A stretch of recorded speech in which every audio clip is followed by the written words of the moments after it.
कृष्णा, आई कृष्णाला बोलवा. कृष्ण नाही आता इथं. तिला बोलवा. मला माझी नासू या घरात पाहिजे. ए आई, ऐकतेस का माझं? पूर्ण शुद्ध आली नाही अजून. डॉक्टरांनी सांगितलंय टेन्शन देऊ नका म्हणून.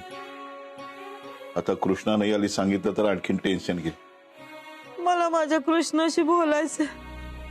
तुला कृष्ण आल्यावर बरं वाटणार असेल तर मी जातो तिला घेऊन येतो.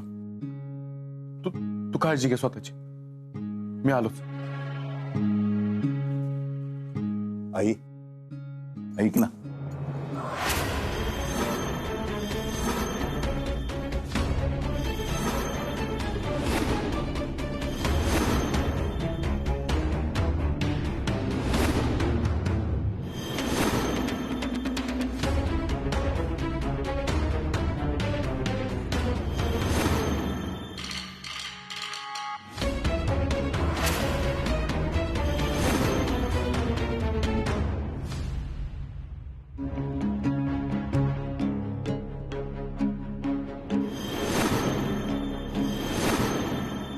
कृष्ण अजून कशी आली नाही?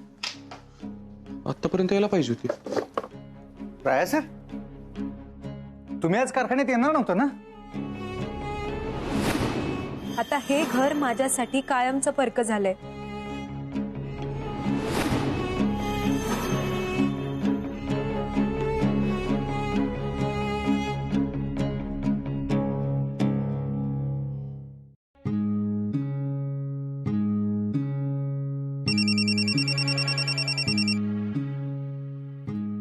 हॅलो मामी, राय बोलतोय. हा बोला की जावे बापू. मामी कृष्णाला फोन देता का हो जरा? लय महत्वाचं काम होतं तिच्याकडे. नाही म्हणू नका, लय महत्वाचं काम आहे. अहो असं काय बी नाही, पण कृष्णा इथं नाही तर तिला कसं काय फोन देऊ मी? कुठं गेली ती? हो कारखान्यात. अहो मामी कसं शक्य आहे? मी कारखान्यातच आहे, इथं नाही ती. काय आपण मला तर कारखान्यात जाते असं सांगूनच गेली ती.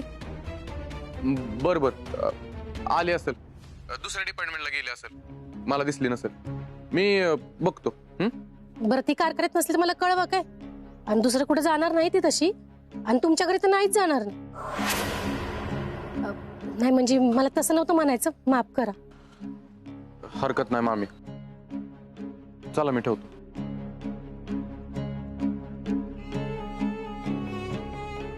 कारखान्यात नाही, घरी बी नाही, आणि मामी म्हणलं तशा बंगल्यावर बी जाणार नाही. मग हिला आता शोधू तरी कुठं?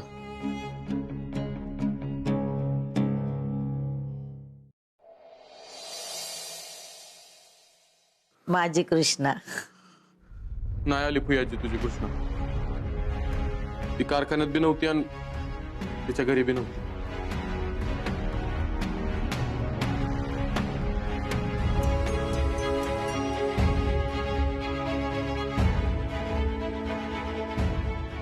कृष्णा,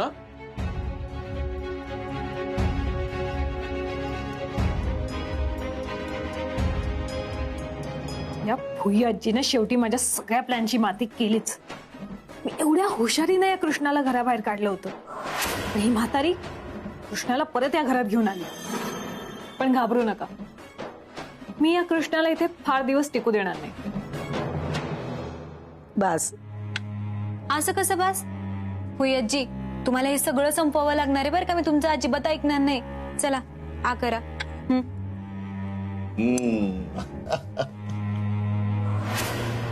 एक नंबर नाटकी आहे म्हातारी. नाचून घरातनं गेल्यावर बरोबर आजारी पडली, आणि आता कशी तिच्या हातातच मिटक्या मारत खात्या.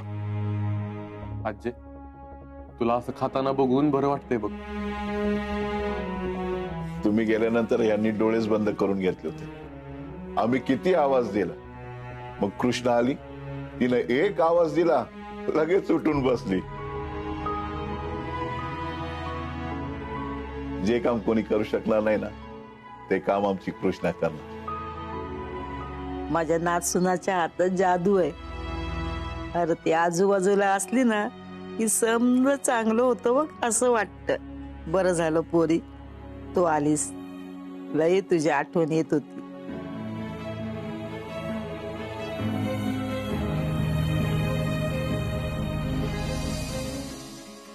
कृष्णा तू परत आलीस. मला खात्री होती माझी कृष्ण माझ्याशिवाय जगूच शकत नाही. तू नक्की परत घरी येणार. आता मी तुला त्रास देणारच नाही. कधीच त्रास देणार नाही मी तुला.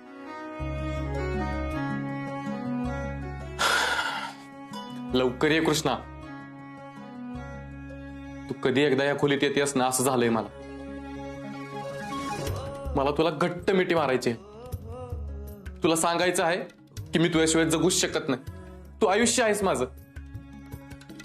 तू तू पाहिजे तर चिड माझ्यावर, रागव माझ्यावर, पाहिजे ती शिक्षा दे, पण परत कधीच माझ्यापासून लांब जाऊ नकोस. भाऊसाहेब, फुयाजीची काळजी घ्या. मी येते. खरं तर पोरी तू जाऊच नाही अशी आमची इच्छा आहे. पण आम्ही आशाला शब्द दिलेला आहे आणि दिलेला शब्द आम्ही कधीच मागे घेत नाही. आम्ही तुला सन्मानानंच या घरात आणणार हा आमचा शब्द आहे. चल पोरी, आम्ही तुला सोडून येतो. नाही नको भाऊसाहेब, तुम्ही फुयाजीची काळजी घ्या. तिला जास्त गरज आहे तुमची. माझं मी जाईन. आणि हो, मी हे काही रागत बोलत नाहीये. मी खरंच जाईन. ठीक, आम्ही तुझं मन मोडणार नाही. आम्ही थांबतो आईपाशी. पण पोरी तू स्वतःची काळजी घ्यायचीस. सांभाळ स्वतः. कृष्णा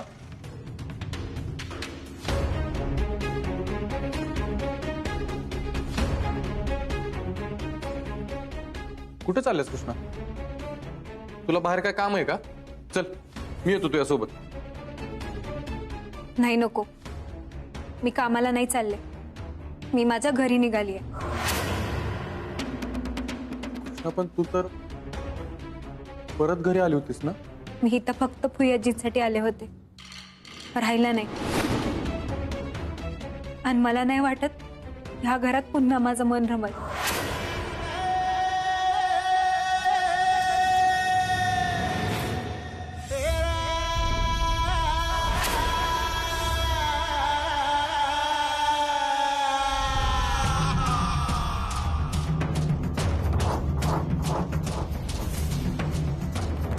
तू का गेलतीस त्या घरी? हा, काय गरज काय होती तिकडे जायची? मी भाऊसाहेबांना काय सांगितलं होतं तू ऐकलं होतंस ना? तरी मी त्या घरात का पाय ठेवलास तू? मामे शांत हो. मी काय म्हणते ते ऐकून घे. मी काय तिकडे परत राहायला गेले नव्हते.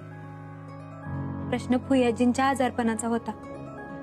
त्या आजारी असताना मी त्यांची काळजी न घेणं, त्यांना भेटायला न जाणं हे बरोबर वाटतं का?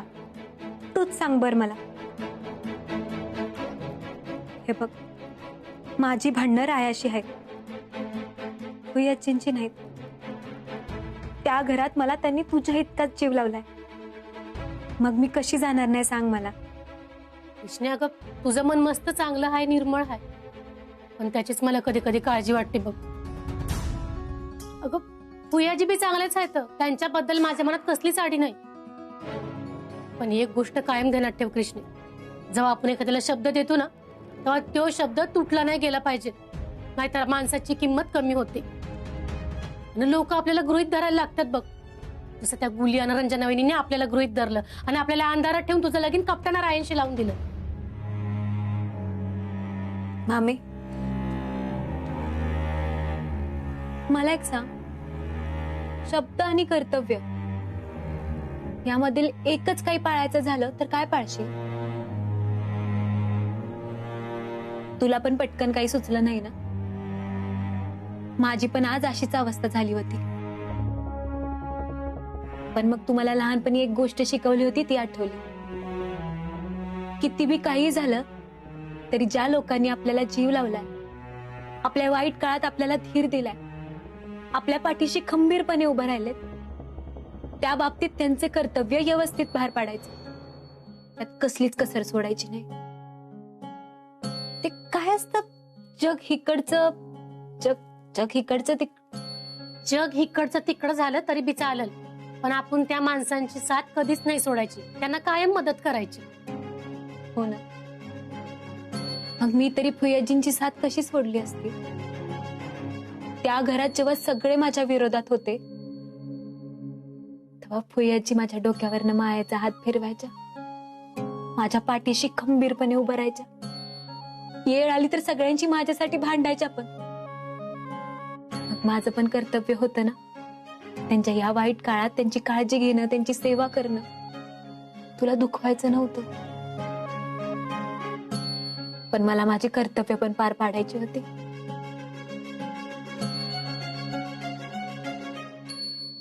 मी दुखवले नाही गेले ग. किती विचार करते समद्यांचा.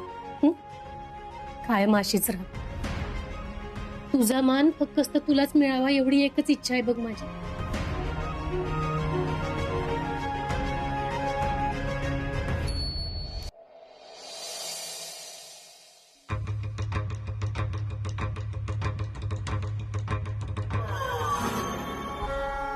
या रणजीचा का नाही काय उपयोग नाही. नुसतीच मी या घरची मालकीन हाय, मी या घरची मालकीन हाय म्हणत असत्या. मालकीन असल्यागत कधी वागणार आहे कुणास ठाऊक. तिचं जाऊन का नाही वाईच कानच भरती, म्हणजे ही त्या कृष्णीचं ह्या घरात याचं रस्त बंद करल.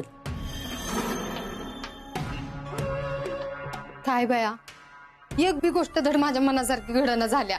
आता काय झालं गुले? रंजे, तुला काय सगळं समजून सांगायचं विग. आता समजा तुझ्या डोळ्यासमोरच घडतंय की. म्हणजे कशाबद्दल बोलतीयास? मला काही कळणं झालंय. अगं ती कृष्णी, भाऊसाहेब कृष्णीला आणायला गेलं होतं तेव्हा तिच्या मामा मामींनी लई तोऱ्यात काय सांगितलं. ज्यांनी कुणी कृष्णाचा अपमान केलाय त्यांनी येऊन तिची माफी मागितली आणि तिला मान सन्मानाने परत नेलं तरच तिला त्या घरात पाठवणार. आता आपणच तिचा अपमान केला होता आणि नाही आपण तिची माफी मागितली आणि नाही तिला घरी चल म्हणली. मग त्याचं काय इथं? अगं त्याचं काय तरी बी ती आज घरात परत आली की. आणि फुई त्यांनी हट्ट धरला त्याच्यामुळे राया बी तळमळ करत तिला परत कसा आणायला गेला बघितलंस का. असाच जर फुई त्यांनी हट्ट धरला ना तर आपल्याला लई महागात पडेल बघ. ते कसं काय? रंजे, तुला का नाही समजतीच काटून सांगायला लागतंय बाई. फुई त्यांनी जर असाच हट्ट धरला की कृष्णी घरात आल्याशिवाय मी जेवणारच नाही तर आपल्या दोघीसनी बी त्या मामी भाचीच्या पुढं नाक घासावं लागल, त्यांची माफी मागावं लागल आणि त्या कृष्णीला मान सन्मानाने परत आणावं लागल. ही कळतंय का तुला? नाही, काहीही झालं तरी मी त्या कृष्णाची माफी मागायला जाणार नाही. केलं असेल मी माझ्या रायाचं लग्न तिच्याशी फसवून, पण तिच्या डोक्यावर बंदूक नव्हती ठेवलेली लग्न कर म्हणूनच. तिची तीच तयार झाली होती. आणि असं विधात्यांचं घर मिळायला, विधात्यांची सून व्हायला नशीब लागतं. उगाच नाही तो कांगावा करून घर सोडून जायची काही गरज नव्हती. काहीही झालं तरी मी तिची माफी मागायला जाणार नाही. मग ही असंच भाऊसाहेबांच्या समोर तुला सांगायला लागल. तिथं मागं हटून नगस म्हणजे झालं, नाहीतर मग कृष्णीची माफी मागायसाठी तयार राहा. तुला मी एकदा सांगितलं ना, काहीही झालं तरी मी कृष्णाची माफी मागायला जाणार नाही. तिला यायचं असेल ते स्वतःहून येईल, नाहीतर बघीन मी माझ्या रायासाठी दुसरी मुलगी. पण मी कृष्णाच्या हातापाया पडायला जाणार नाही. रंजे, मला तुझ्याकडून हेच अपेक्षा होती बघ.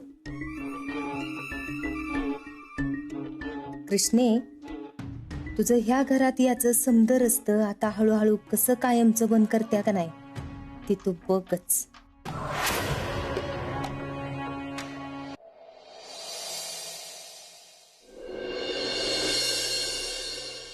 फुयाजी, कृष्णा, तू आलीस? कवापासून तुझी वाट बघतीय. बरं मला सांगा, नाश्ता केला का नाही? मला काहीच खाऊ वाटना झालंय. ती आणताना आली होती काहीतरी घेऊन, तिला बी दिला हाकलून. माझ्या तोंडाला चवच नाहीये. मला वाटलंच होतं तुम्ही काही खाल्लं नसणार, म्हणून मी तुमच्यासाठी माझ्या हाताने बनवलेला शिरा घेऊन आलीये. शिरा? आणि तुझ्या हातचा? म्हणजे आज मी ठणठणीत बरी होती बघ. हा मग मला पण तेच पाहिजे. तुम्हाला सांगते, हा आजारपण जर माणूस असता ना तर त्याच्याशी मी इतकी भांडले असते, बदडूनच काढला असता तुम्हाला त्रास देतोय म्हणून. गैरसमज नावाचा कुठला माणूस असता ना तर तुझ्या आणि रायाच्या संसारातून त्याला हकलूनच लावला असता. अगं बघत काय बसली, चारतेस ना मला तुझ्या हातचा शिरा.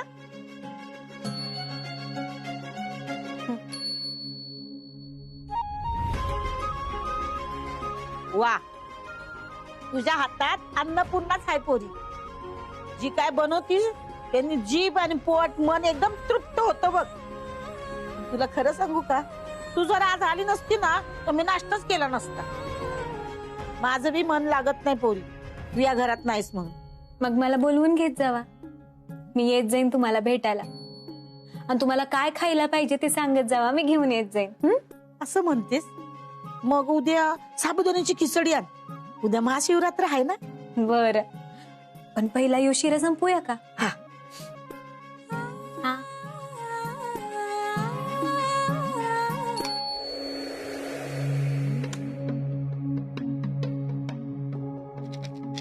फुले आत्या, हे काय चाललंय ग? तुला काय करायचंय? काय का चाललेलं असा ना, ही बदाम मी खाते का नाही, त्याच्यामुळं माझं एवढं डस्क चालतंय. ती तुला नाही कळायचं.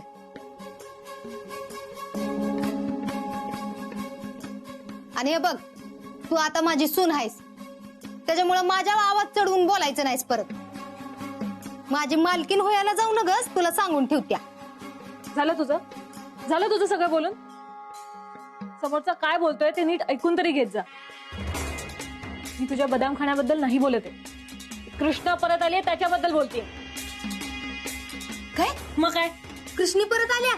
ती कृष्णा त्या फुई आजीला नाश्ता चारते आणि त्या दोघी गुलुगुलू बोलताय. मी कृष्णा याच्या आधी नाश्ता घेऊन गेले होते तर त्या फुई आजीने मला हाकललं. म्हणाली, तू कृष्णासारखे नाश्ता नाही बनवेल, जा तिला घेऊन ये. मी म्हणत्या, ती म्हातारी उपाशी मिली असती तरी बी चाललं असतं. तुला काय गरज होती का नाश्ता घेऊन जायची? नको, तिथं प्रेम होतं जातं तुझं. अगं तसं नाही ग, मी म्हंटल त्या फुई आजीचं मन जिंकलं तर तिला कृष्णाची गरज भासणार नाही आणि ती म्हातारी तिला परत बोलवणार नाही. पण कसलं काय, तिला ना सगळीकडे कृष्णाच दिसते. मी काय म्हणत्या, ती कृष्ण निघून गेली ना, मग तिने जाताना म्हातारीला बी घेऊन जायचं ना. आणि त्या म्हातारीचं कृष्णी एवढं प्रेम होतं जातंय तर म्हातारीने स्वतःहूनच निघून जायचं होतं ना तिच्या बरोबर. पण ते आता शक्य आहे का, सांग ना मला. त्या कृष्णाला एवढ्या मेहनतीने मी घालवलेली, आली ती परत. त्या फुई आजीने ना सगळ्या प्लॅनची माती करून टाकली. तू काळजी करू नगस. त्या म्हातारीला कसं वळणावं आणायचं का नाही ती मला चांगलंच माहित आहे. आणि त्या कृष्णीनं ऋतिकचा आणि माझा लय वेळा अपमान केलाय, त्याच्यामुळे त्याचा बदला मी घेतल्याशिवाय राहणार नाही. त्या कृष्णीला परत ह्या घरात पाऊल ठेवू देत नाही मी बघ.